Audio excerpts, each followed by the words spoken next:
Hola, soy Mónica Jaramillo, cardióloga, internista, trabajo en el Hospital Universitario Fundación Santa Fe de Bogotá y soy profesora asociada a la Universidad de los Andes. Bienvenidos al curso, muchas gracias por asistir. Hoy hablaré de arritmias, el abordaje inicial. Para esta conferencia no tengo ningún tipo de conflicto de interés. Vamos a ver la definición, cuándo son inestables, estables y las conclusiones. Acá, ¿cuál es el término de una arritmia? Una arritmia se define como la alteración de la frecuencia cardíaca cuando la frecuencia es menor de 60 o en algunas ocasiones menores de 50 o mayor de 120 latidos por minuto o cuando encontramos una irregularidad en el ritmo cardíaco. El 0.5% de las consultas al servicio de urgencias son debidas a arritmias. ¿Cuáles son los síntomas? Puede ser una muerte súbita, puede ser un mareo, síncope, palpitaciones, ansiedad, disnea, insuficiencia cardíaca, dolor torácico, angina, debilidad o cansancio. Lo peor de todo es el paciente que llega con una muerte súbita, ya que las arritmias causan muerte súbita. Lo primero que hay que hacer es reconocerlas en una forma temprana, dar aviso que el paciente está en paro, activar el código azul, empezar reanimación cardiopulmonar de calidad, desfibrilar y luego hacerle cuidado posparo cardíaco y la recuperación. Pero no todos los pacientes son tan dramáticos. Entonces, aquel paciente que llega vivo, lo primero que hay que hacer es evaluar si está o no hemodinámicamente estable, tratar de colocarlo en un monitor para poder ver el ritmo cardíaco continuo, lo mismo que la pulsoximetría, cogerle una vía intravenosa y en todos los casos tratar de hacer un electrocardiograma de 12 derivaciones a menos de que la inestabilidad del paciente no lo permita. Entonces, ¿por qué tenemos que ver la inestabilidad del paciente? Cuando el paciente está inestable hemodinámicamente, tenemos alto riesgo porque puede tener una alteración de la perfusión y amenaza la función de órganos vitales.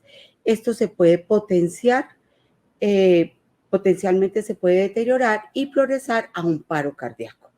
Por lo tanto, es muy importante, lo primero, ver si está inestable o no. ¿Cuáles son los indicadores de inestabilidad? Que tenga hipotensión arterial, presión arterial sistólica menor de 90, que tenga hipoperfusión sistémica, que es dada por un estado de confusión, alteración mental, el paciente que está peleando, así uno crea que lo que está es bravo, no, puede tener simplemente hipoperfusión cerebral, el que tiene dolor torácico activo, el paciente que está severamente disneico con dificultad respiratoria, o aquellos que tienen una frecuencia cardíaca muy alta, mayor de 220, 240 latidos por minuto, o muy baja, menor de 30 latidos por minuto.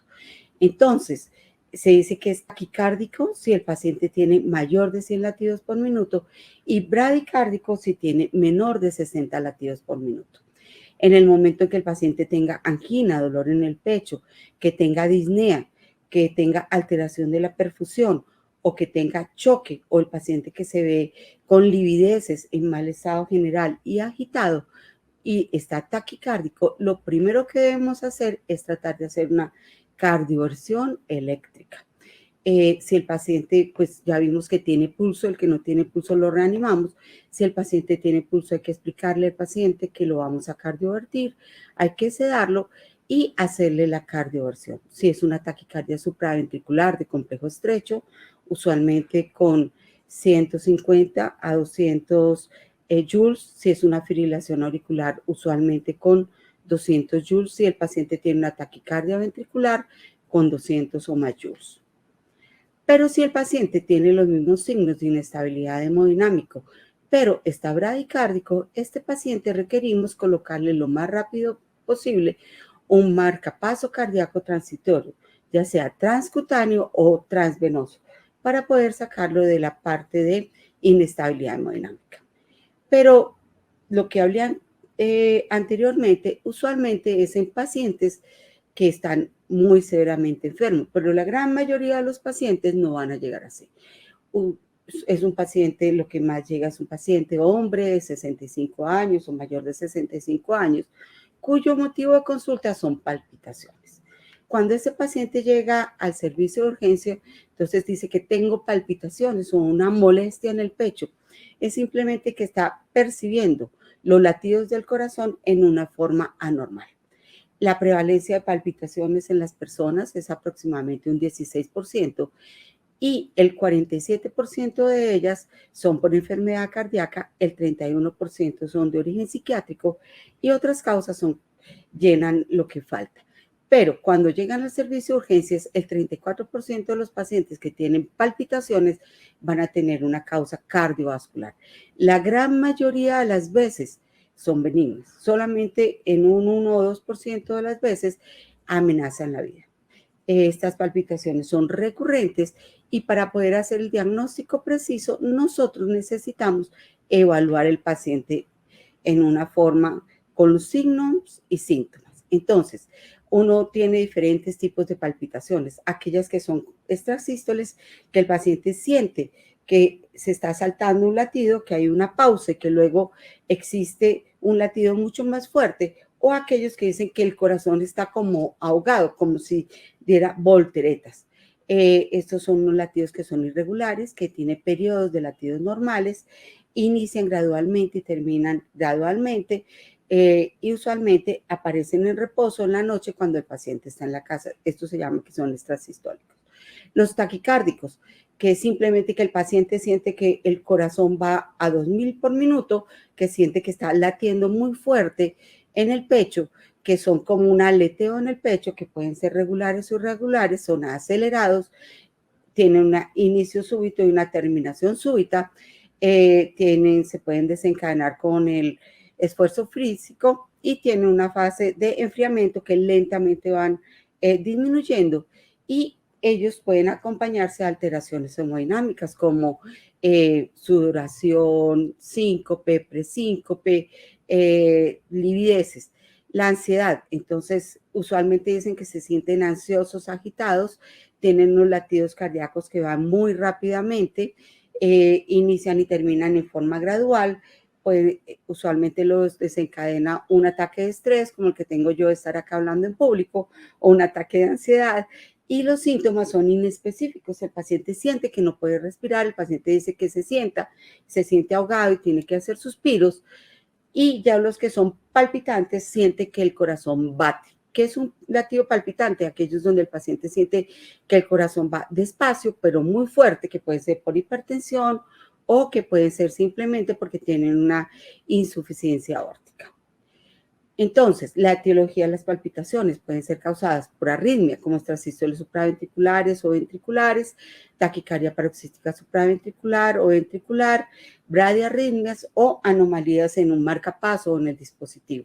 Estructurales, cuando el paciente tiene regurgitación mitral severa y sobre todo insuficiencia mitral severa, cardiopatías congénitas, los pacientes que tienen mixomas, que súbitamente tienen episodios donde no tienen volumen latido, entonces van a sentir mareo. Si el paciente tiene una prótesis valvular previa, tiene insuficiencia cardíaca, o en las personas jóvenes el prolapso de válvula mitral. En lo psiquiátrico pueden ser ansiedad, ataque de pánico, depresión o somatización. En los sistémicos, en los metabólicos como hiperglicemia o el paciente que tiene un focromocitoma, aquellos que tienen un aumento del volumen latido porque tomaron algún medicamento que les sube la presión arterial o tomaron un anabólico, y aquellos que tienen ortostatismo o síndromes funcionales que le aparecen principalmente cuando están en posición de pie. También puede ser secundario a medicamentos, tales como inhaladores, el paciente que tiene asma y usa un beta-2 inhalado, cuando suspenden algunos medicamentos como la clonidina o los beta-bloqueadores, o uso de drogas ilícitas, sobre todo la cocaína, las anfetaminas, y esto le puede producir taquicardias. Entonces, para poderlas clasificar y saber cuál es la causa, tiene que saber cómo comenzar. Si fueron súbitas o graduales, el que se va calentando y tiene enfriamiento, usualmente es una taquicardia sinusal por ansiedad. Las paroxísticas de las taquicardias de reentrada de la unión aparecen súbitamente y terminan súbitamente, lo mismo que una taquicardia ventricular. ¿Cuánto tiempo han durado? Las que son de muy corta duración usualmente son ansiedad. Aquellas que son de muy larga duración y se repiten, probablemente tienen un origen cardíaco. Si es simplemente una voltereta del corazón o un latido fuerte y se supone que son unas extrasístoles, pero si son aquellas que son unas taquicardias sostenidas, que son latidos rápidos sostenidos, son taquicardia. ¿Qué estaba haciendo? Cuando aparece en el paciente que estaba sentado, usualmente es por un reflejo vagal o es aquel paciente que le aparece, se agacha y al levantarse tiene una extrasístole, usualmente son supraventriculares. Los que aparecen con el ejercicio pueden ser por una taquicardia catecolinérgica o también puede ser síncope por ejercicio. ¿Y cuáles son las peores? Cuando uno está trabajando, está ocupado y tiene taquicardias o aquellas que lo despiertan pueden ser causadas usualmente de origen cardíaco y son malignas. Las de la ansiedad son hablando en público y como ya les dije, aquellas que solamente aparecen cuando el paciente se levanta y al estar en posición de pie tienen taquicardia, puede ser una taquicardia paroxística ortostática o cuando el paciente está acostado en la noche viendo televisión, pueden ser extrasístoles ventriculares o supraventriculares que las empieza a ver.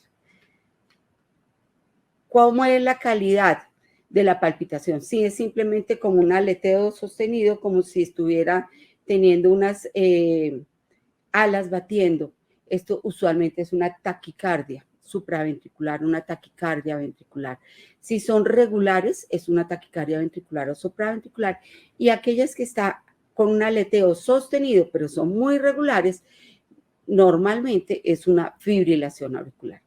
Aquellas que tienen chancleteo, que tienen flip y flopping, significa que yo siento. Entonces, ellas pueden ser usualmente extrasístoles que se están repitiendo.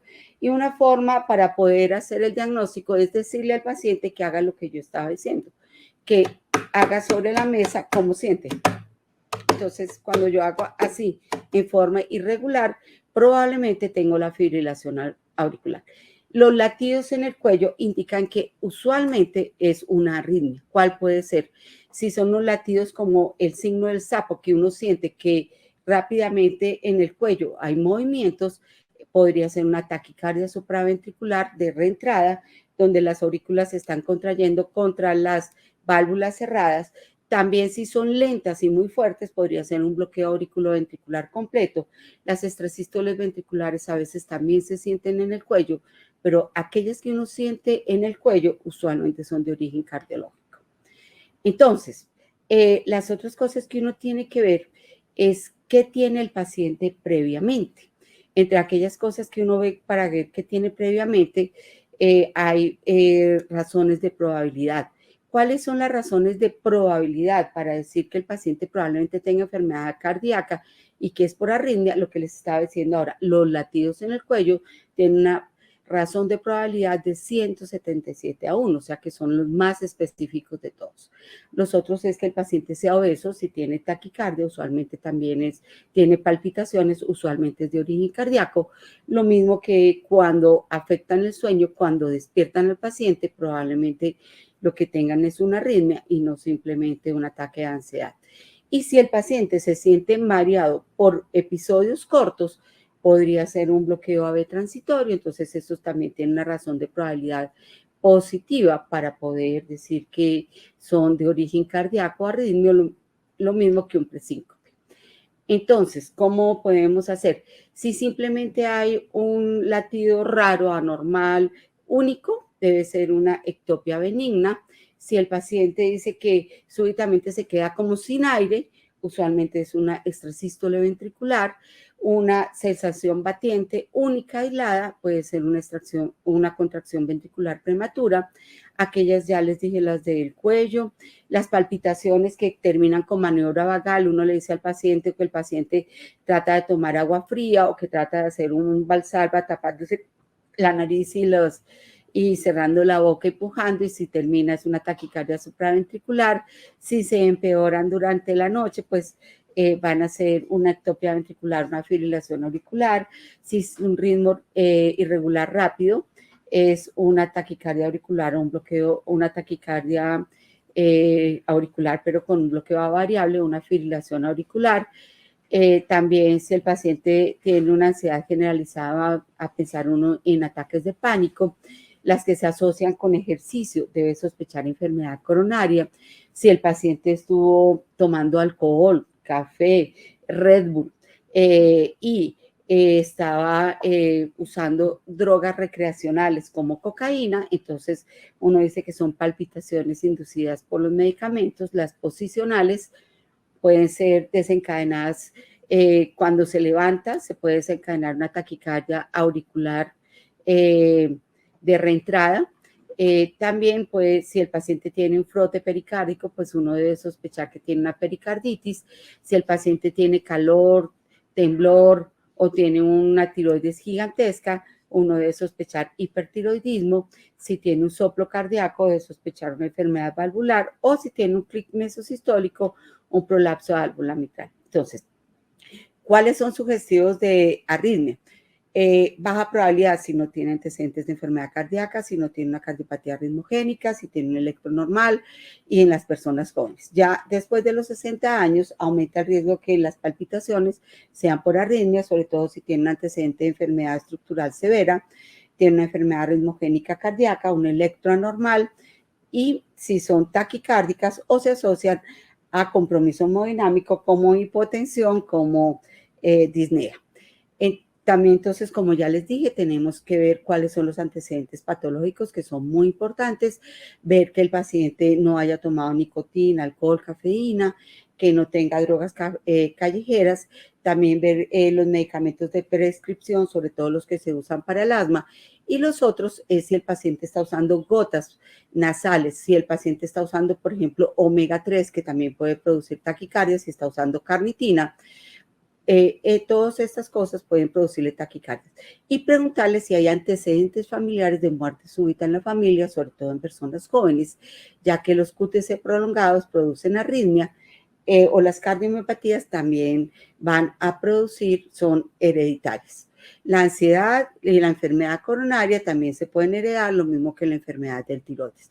Preguntarle si hay muertes súbitas o arritmias antes de los 55 años en hombres o de los 65 en mujeres. Al examen físico, pues la apariencia general le puede decir a uno el paciente que está ansioso, sudoroso, le puede hacer sospechar a uno, por ejemplo, que tenga un síndrome de ansiedad, simplemente un trastorno de ansiedad. Pero si el paciente tiene angina y disnea severa, debe descartarse que se esté infartando.